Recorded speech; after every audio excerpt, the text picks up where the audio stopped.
Just like to offer a big shout out to Touchdown Digital, the sponsor of this week's video. Well, hello everybody, Glenn Samuel here. Today I want to talk to you about sunrise and sunset photography and why I prefer one over the other. Now, my personal preference is for sunrise photography. And the reason for that is, well, there's many reasons why I prefer sunrise photography, but a few of them are I'm there by myself. Two, the atmospheric conditions, especially around winter time, autumn, winter time, is very, very good. It's great for photography. You get the cooler air from the ground and the warm air of the light or the sky coming in, and that's how you get your fog or your mist and condensation. And atmospheric wise, it just makes the image stand out. Also too with sunrise photography, the reason why I like sunrise photography is I'm there by myself. Traditionally, as you know, landscape photography is quite a solitary thing. We usually do it by ourselves, and it probably, I think us landscape photographers are rare individuals where we like our own time, we like our own space, we like our own company. Now, and I'm like that. Now, for me personally, I love sunrise photography for many reasons, as I said, but it's just the light that you receive around sunrise, which just makes for a compelling image, or makes for compelling images.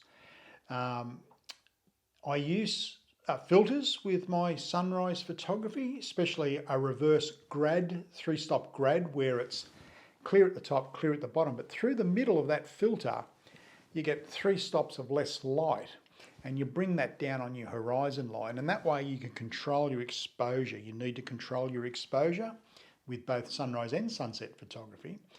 But for me personally, sunrise photography is what I love to shoot. And for those reasons I've just mentioned, I'm there by myself. The atmospheric conditions are fantastic with the fog and the mist rolling through. The light itself, the sun rises quicker than it does set. You have less time with sunrise photography than you do sunset photography, but I'll speak more about the sunset in a moment.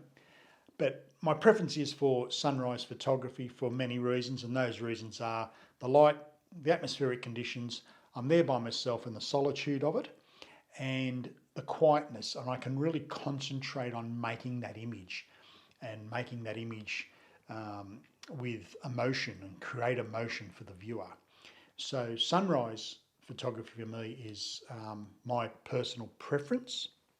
Now, sunset photography, I do shoot sunsets as well, both rural, inland and on the coast. One good thing about sunset photography, you have more time because the sun rises quicker than it does set. It takes longer to set. But the light isn't as, I believe, as good or as powerful as the sunrise. It's a different type of light. You don't get the atmospheric conditions, you don't get the fog or mist. Well, mostly you don't anyway. It might be different in other parts of the world, but I know here in Australia we don't get that mist or fog at sunset. We get it at sunrise. So, but with sunset photography, once again, I use filters, mainly that filter for either a reverse grad or a soft edge grad 3-stop, just to bring it down on the horizon to control that exposure. I know you can do it in Lightroom Photoshop, but I prefer to use filters on site in the field. That way I know what I'm getting before I put it into edit. But I think for me personally, sunrise photography is my favourite. Sunset photography is a different challenge. It's a different thing you've got to get your head around. You're basically, with sunrise and sunset photography, you've got a 360-degree thought process happening. And it's a very mental thing. And I think if you can work out what you want to photograph for the type of time of day, that will help you greatly towards the end. So both sunrise and sunset, I do shoot both. Preferably I will shoot more, probably 90% is sunrise and the other 10% is sunset. I'm an early morning person. I only sleep 4 to 5 hours a day anyway, always have. So being sleep deprived as a landscape photographer, well, we all experience that. But if you haven't really dabbled in a lot of sunrise photography, I suggest you give it a go and just get out there with your camera and watch what happens. It's the best time of day for anything really. And when it comes to photography, you really can't beat sunrise photography. In my personal opinion, that is, and that's why I shoot more sunrise than I do sunset.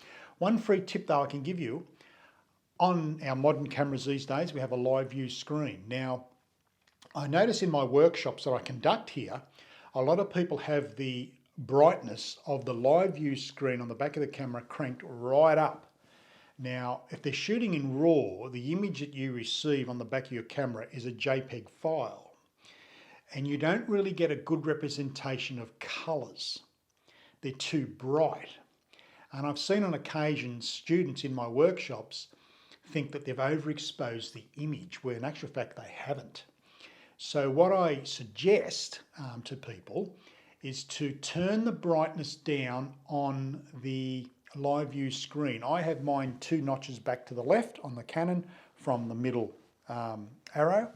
So I always shoot both sunrise and sunset with a slightly decreased brightness level on the live view screen. That way you get a true representation of what you've actually just photographed.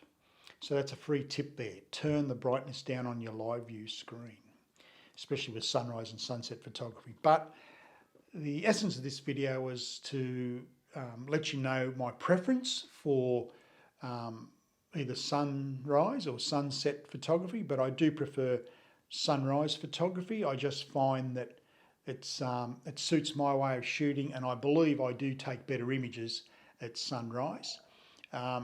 As with all types of photography, sunrise and sunset, there are certain challenges that you have to overcome. And one of the issues that you need to deal with sunrise photography is that you really need to scout beforehand. And the reason being is because, as I stated earlier, the sun rises very quickly, and you might only have one location in mind, and you're probably only going to take 2 or 3 images of that one location, where if you've got sunset photography, you could take 20 around the area because you've still got plenty of light. It's setting very slowly. So with sunrise photography, you need to have a lot of planning done, because you want to be able to pick a location and pick compositions within that location, so you can take a couple of shots there, a couple of shots there, a couple of shots there. By that time, the sun's up too high and the contrast is too much, and the image has lost, you've lost the ability to get that impact or that strength of that image. So with your sunrise photography, planning is a big part of it, because you need to work out your location and your locations within that location, because you can't just stand there and take 1 or 2 shots and then the light's too much for you. The idea is to capture the images as the sun's rising. So you might have to move, say, 500 metres that way, or a couple hundred feet that way, or even go to another location while it's still a bit dark. So pre-planning for sunrise photography is super, super important. And I love planning, and hence that's probably why I enjoy sunrise photography. So that's what this video is about. I'd love to know what you think about this. Let me know, do you shoot sunrises or sunsets? What's your preference? Let me know, and let me know how you handle it when you do go out there at sunrise or sunset. I'm very interested into what you think about this, and what's your style and what your preference is. My preference, as I said, is sunrise photography. 90% is sunrise for me, 10% is sunset. So put your comments down below. I really appreciate when you do comment on these videos. I try and get back to you as soon as I can. I hope you get something out of this. I love teaching people. I have a workshop coming up in 2 days' time. It's on Friday morning. It's a sunrise shoot. I've got half a dozen people coming out with me, and I'll be probably going through what I've just spoken about here today in that workshop, which I'll be conducting on Friday here in the mountains. So, but that's it. That's it for another episode of Sniper Photography. Thank you for joining me today, and I hope you've got something out of that. So, as I always say, be nice to yourself, family and friends, but most of all, you keep shooting, keep smiling. Bye for now.